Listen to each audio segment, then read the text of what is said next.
That's me up and running at Loch Achray, taking on Storm Ciara, as you do. Bring it on. Got a nice tout. How do you pronounce that word? T-A-U-T. Is it tout? Got a nice tout pitch. Got all the guy lines in. So I've got myself a Vango Mirage Pro 200. 5000mm hydrostatic head, 6000mm ground sheet. I've only used it once before and it done the job. On a 2-day experience in Glenorchy. I've got a video of that, so that'll be up soon. It was really only the second night where there was sustained rainfall and it was dry as you can be, and again there was absolutely no condensation. But as you've seen from my video earlier, it's straightforward to put up. Just connect the 3 poles and that's it, because the inner's also attached to the outer, so you can really do it in 5 minutes. It's one of the easiest heads I've ever set up. If you can see here, you'll see the wind smashing off the loch and creating a few waves. So I'm in quite a wee protected spot, but there's gusts getting through, and really it's just the beginning of the storm as well. It only just started raining about 10 minutes ago, 15 minutes ago, and it's only drizzle at the moment. But I can't wait till tomorrow. There's a couple of hours window where it's going to be like a drier spell, so I've got myself a beach and I'm going in there. Got myself a beach there, got myself a beach there. There's a more protected spot from the window, the more sheltered spot over there, but it's marshland, kind of marshy going into the water, into the loch, so it wasn't really visually appealing. But everything's in my tent. Ended up breaking my, tripod, putting it in the tent. I've got a backup tripod, but it's more one that you wrap round branches, it's not one that's freestanding. So video quality might be a bit shaky in the second half. I don't know what else to say. Again, shelter spot, protected from the elements by these trees. Got myself a semi-geodesic, one of the better tent structures for quite sinister weather, so I know for a fact I'm going to be alright. So let's have a wee look inside. Right, so this is my setup inside. I'll get to my food in a second. So it's pretty much the exact same as my Loch Drunkie video. I've got the OEX fulcrum. It's about 6 centimeters in thickness. Honestly guys, it's never once let me down. It's incredibly comfortable. Only again takes 15 puffs in that setup, and it's been a fantastic investment. And again, I'm going to repeat myself in every video in case there's any new people looking in, new viewers. Honestly, I would thoroughly recommend purchasing that sleeping pad, and it's also thermally insulated. It's OEX, Go Outdoors own brand. Sleeping bag, it's the Doubter Exosphere -10, comfort temperature -4, limit temperature -10. So comfort temperatures what your cold sleepers and your women would aim for, your limit temperatures what your warm sleepers and your men would be looking at. Stretches by 25%, it's kind of difficult to tell because I broke my tripod throwing it in, didn't want to get wet. My phone was also attached to the tripod, threw it in and broke the head of it. So I can't show it in this video, but it stretches by 25%, so if you're one of those sleepers who absolutely despises the lack of that inability to move out in a sleeping bag, and that, well, I got it anyway, that fear that you were going to rip it, don't have to worry with this. Got my inner linen, brought this because I don't intend sitting in my sleeping bag the entire day because it's going to be raining and windy. I'm not going to get the opportunity to go outside, so I'm going to just sit in this, and I also use it when I go to bed because again it protects the lifespan of the sleeping bag.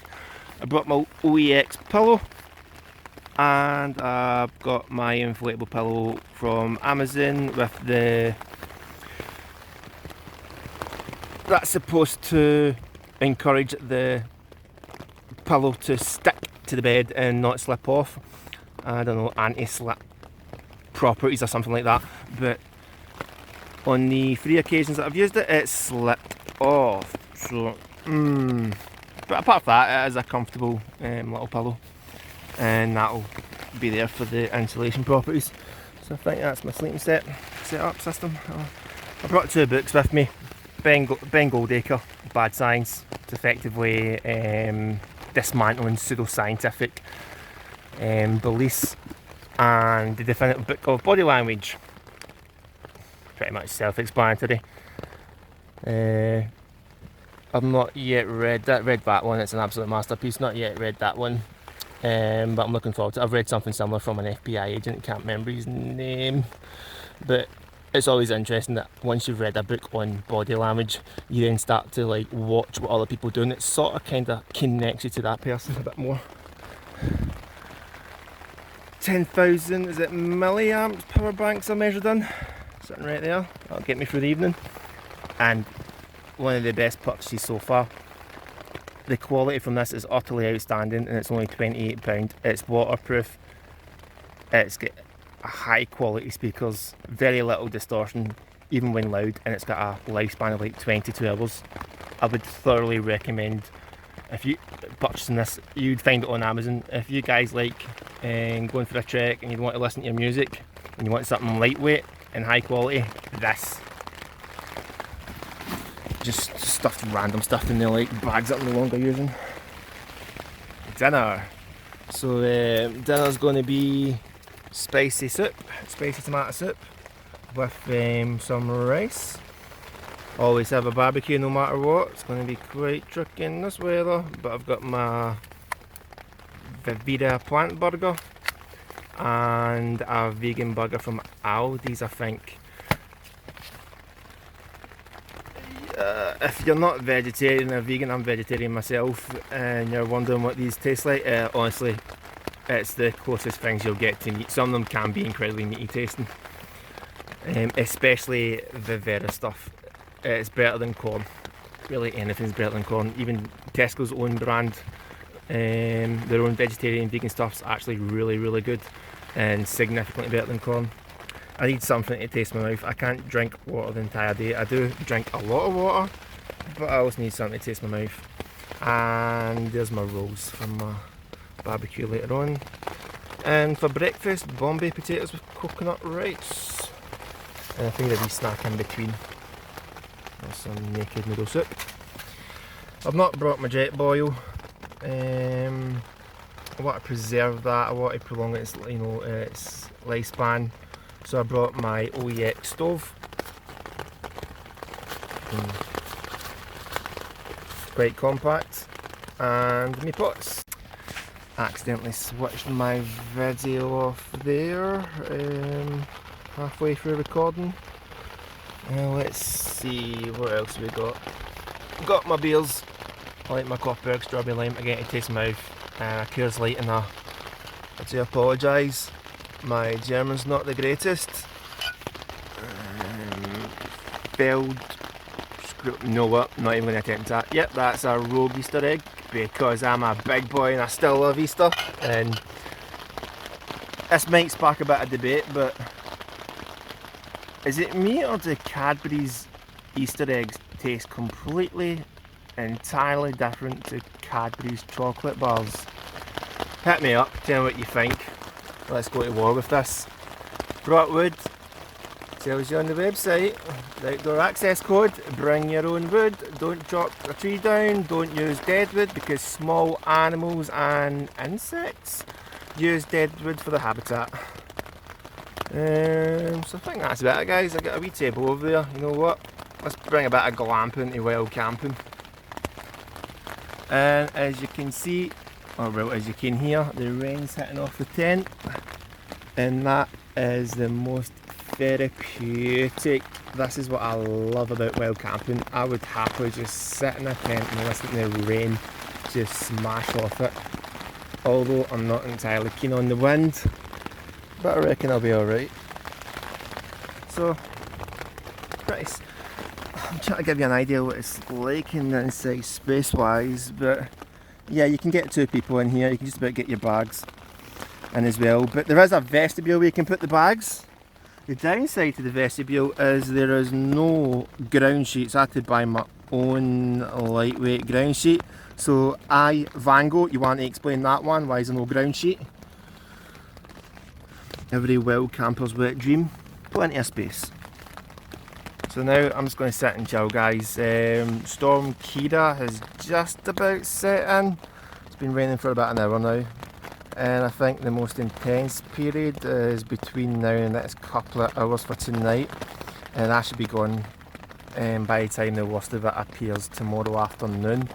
Again, I don't think I'm going to be largely affected because of how I'm protected from the elements. I'm in a, what's the word I'm looking for? Put it this way, there's trees behind me, there's a hill behind me, and I think that's protecting me from getting hit from the worst of the wind. But you might just about hear it. I can hear it in the distance smashing off the top of the trees up on the hill, and it sounds a whole lot more stormy up there than it does down here. So you might get the odd dust through here. But yep, that's my setup for tonight. So going to get something to eat, going to listen to some music. I've also got a signal at times, so I mean you kind of escape. You kind of go camping to escape from all that, but here I am. But I'll speak to you later. Sheltered. I'm in a shelter spot. That's the word that I was looking for. Sheltered. Not really feeling the effects of Storm Ciara at the moment. Don't know if I'm actually happy with that or not.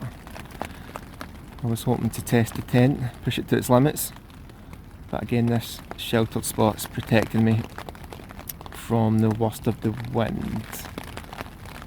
You can hear it whistling about in the background.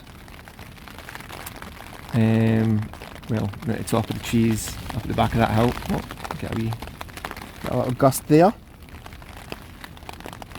But these gusts aren't really amounting to much. But looks like it's going to be a perfect night for myself and won't require any adjustments to the tent setup.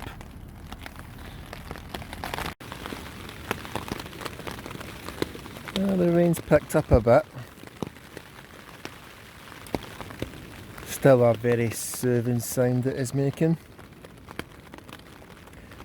Again, I can hear the wind in the distance, but it's not really hitting me. Or if it is hitting me, this is one rigid tent.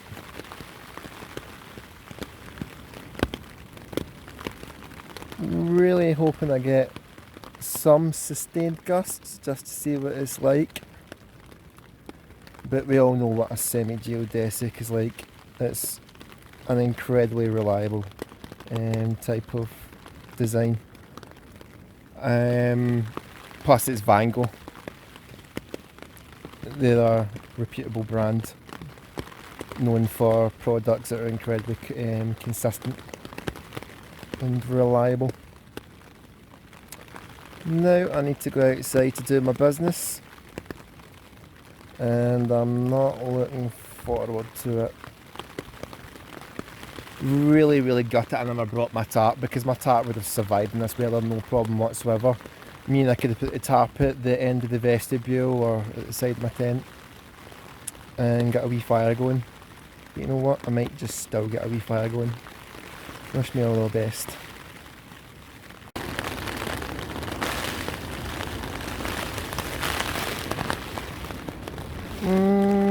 Guess who's made an appearance? The winds that were previously in the distance certainly sound like they're getting a whole lot closer. Just before I made this, or just before I caught this video, well, started this video, there was an absolutely horrifying noise that sounded like it came in front of me. I don't know if it was the wind smashing off the loch, but I would say without a doubt this is the most intense it's been yet. Now, it did say that the worst of the storm was to pass, to occur around 5-6 PM, and then also die down after that. But it's what, 6:45 right now. Interesting times lay ahead. At the moment, the tent's still incredibly dry. There's nothing getting in. I can hear dripping, so I'm assuming there's puddles outside. Oh, it's the trees above me. I don't know, it sounds like there's a tap that's just constantly running. And it's not a pleasant sound. I'll need to get out and investigate.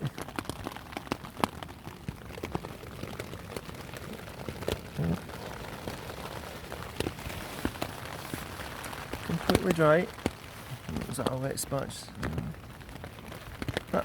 Dry. Let's have a wee look. How are you getting on? Vestibule. My bag's dry.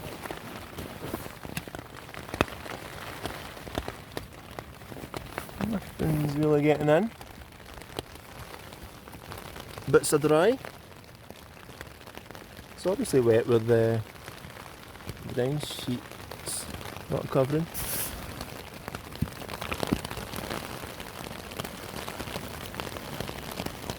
Is the tent that's dripping? Making that noise?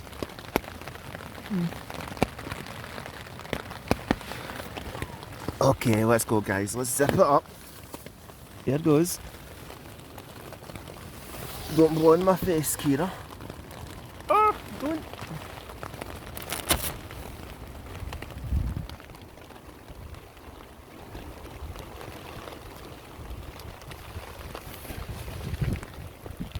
I don't know if you can see much, guys. But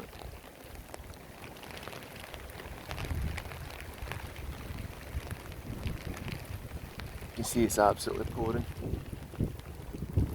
I hope the loch doesn't come in. That would be the worst experience ever if the loch flooded. Got myself a wee fire on the go.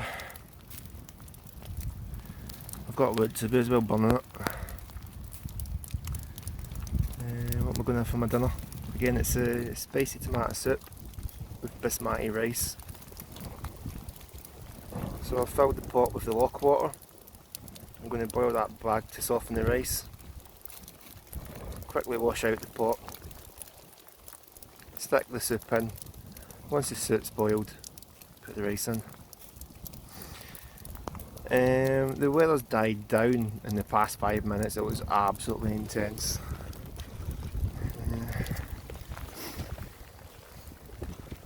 There's a puddle there. Apart from that, okay, maybe not apart from that.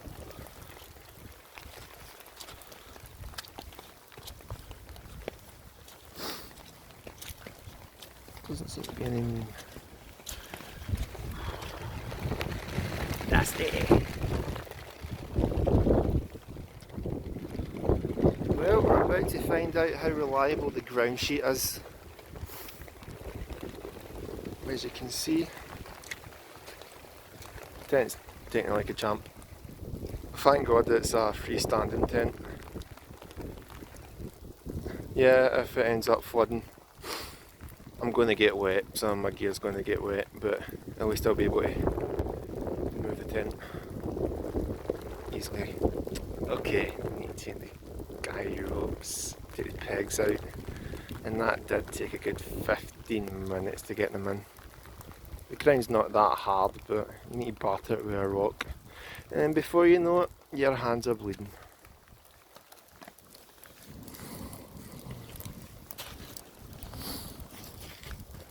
But certainly the rain's died down. Precipitation was significantly heavier 15-10 minutes ago. Since I went out for a pee, it just intensified.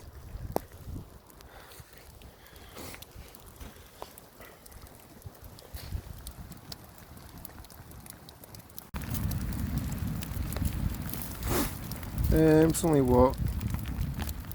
Something like 40 pence out of Asda, and it's absolutely banging. Goes really well with rice, and it's pretty filling. To give you an idea how wet I am.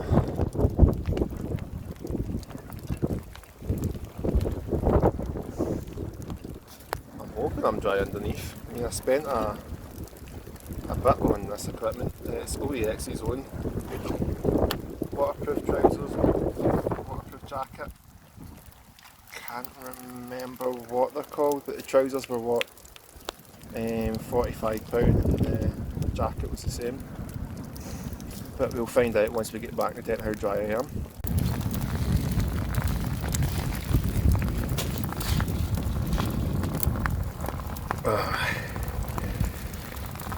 I cannot wait till this is cooked, because I am getting fed out without this rain.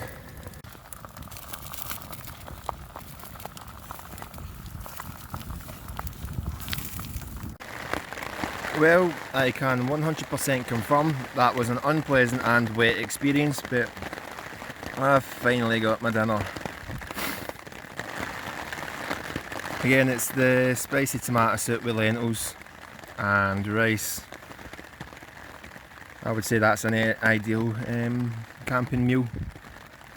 I mean, you've got the spicy tomato sauce. That livens things up, adds a bit of flavour, adds a bit of touch. You've got lentils. I mean, you know yourself, lentils are reliable. When have lentils ever disappointed? Can't go wrong with lentils. And rice. That's a James Milner of rice. That's a James Milner of food. Consistent, reliable, competent. I'm absolutely starving and I really want to dig into this. First obstacle of the evening. The loch has decided to move forward a couple of feet. Yeah, it's moved forward by about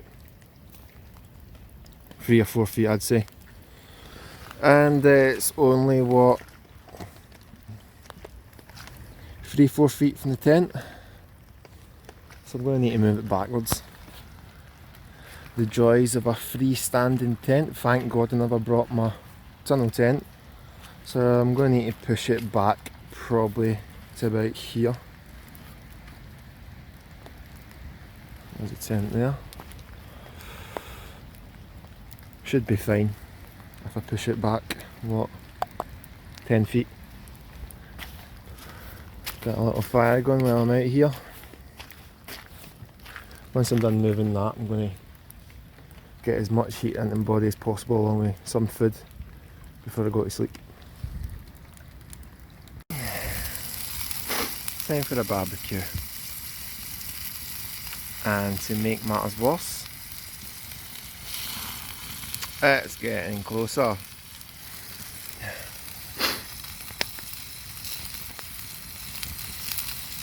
I'm interested to know, because it massively concerns me, just how far this lock can seep in, because, well, I've managed to move my tent. I watch my handle doesn't burn. Moved my tent a fair bit back. I mean, you'd think I'd be alright. You'd hope I'd be alright. But it's a learning curve. So I'm going to have 2 vegetarian, vegan burgers. Whoa! Yes! Maybe a bit too much oil in that. Let me go and get my fork.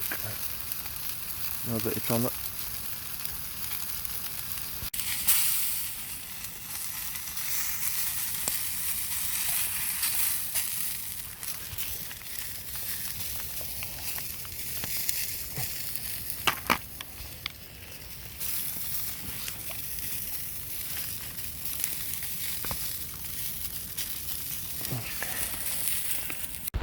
So, an interesting take on my evening.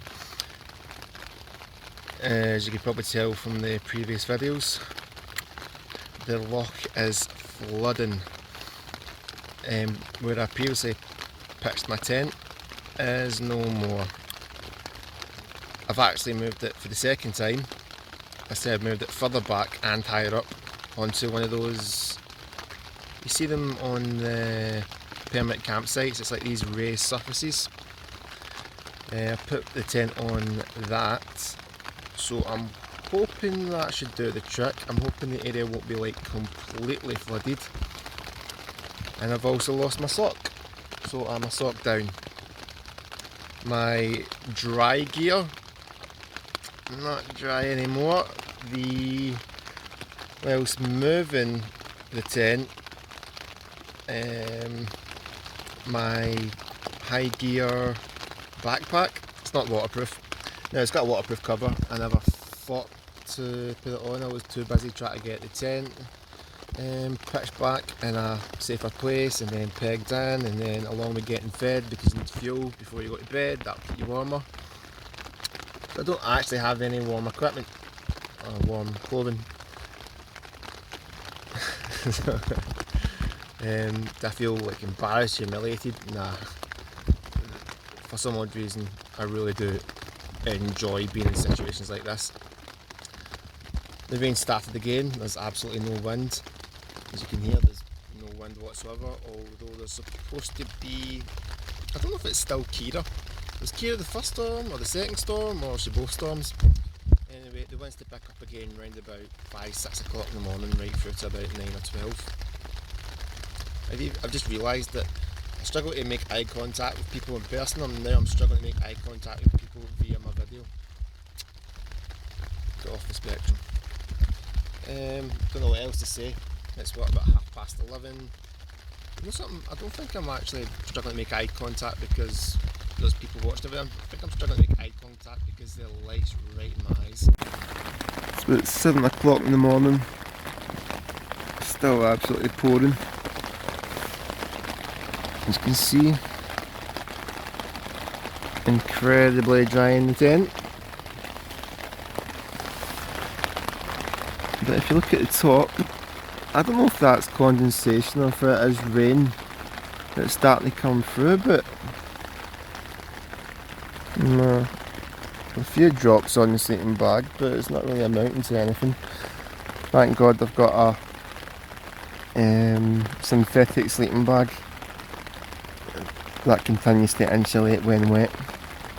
But just listening to that noise,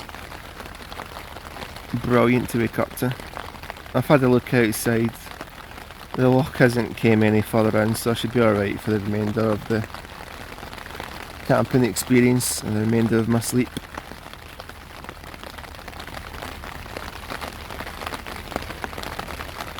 But yeah, nothing's came through. I'm not feeling any drops hit me. But bear in mind, it's been raining since 4 o'clock in the afternoon, and it's now 7 o'clock in the morning. That's what, 13 hours of heavy rainfall. This tent's done a good job. Morning. The wind's picked up again, but as you can see, being in this shelter spot, this tent's been completely unaffected by the storm. I'm hoping that you can hear it in the background.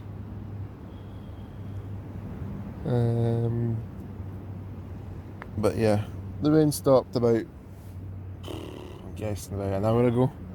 So it was sustained rainfall between 4 PM and 10 PM. So that's a good, what, 12, 18 hours of rainfall. And let's have a look at the outcome. Oh my goodness, I've just touched the ground sheet and that's a puddle. Oh, that is not good. Oh, it's like a waterbed. If that's like a waterbed, then what's outside?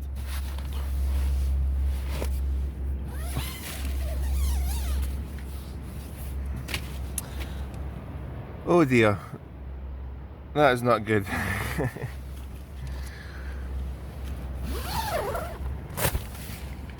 Oh. Wow.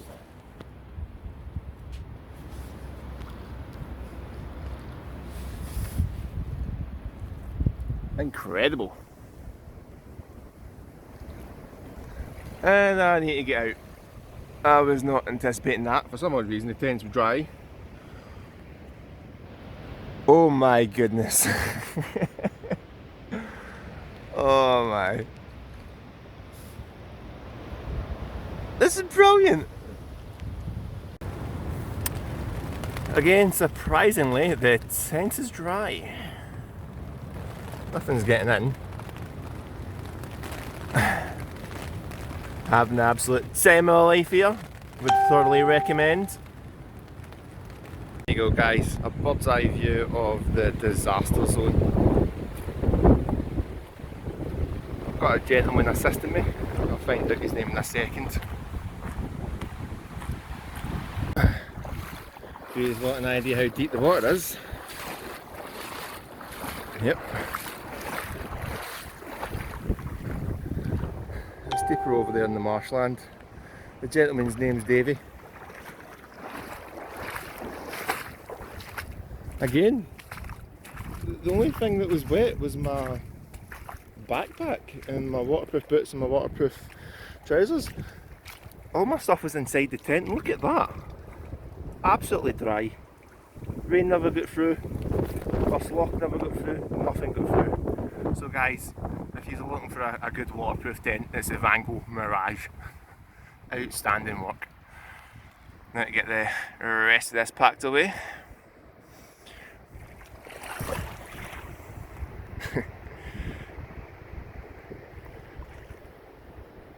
Absolutely brilliant, man. This has brought me to life.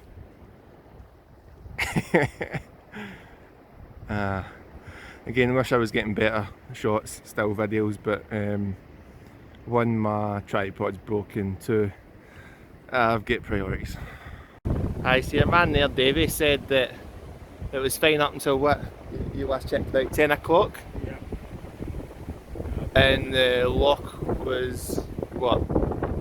Near enough it is normal levels, and then just all of a sudden it burst. I mean, I last checked at about 8 or 9 o'clock, and I was perfectly safe. So I don't know where that sudden surge came from, because well, the precipitation died down at about, I'm guessing about 8 or 9 o'clock as well. There was less rainfall. But if anybody's been watching my videos, there's just one thing missing. Going for a bath.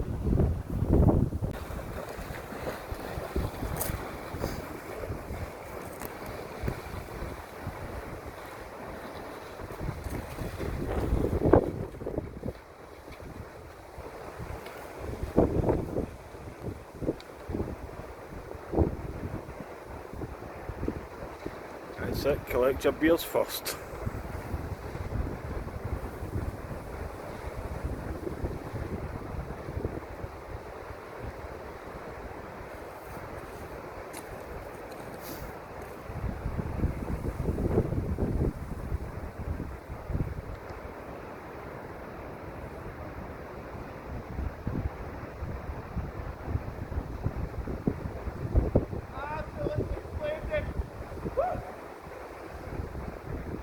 Absolutely crazy.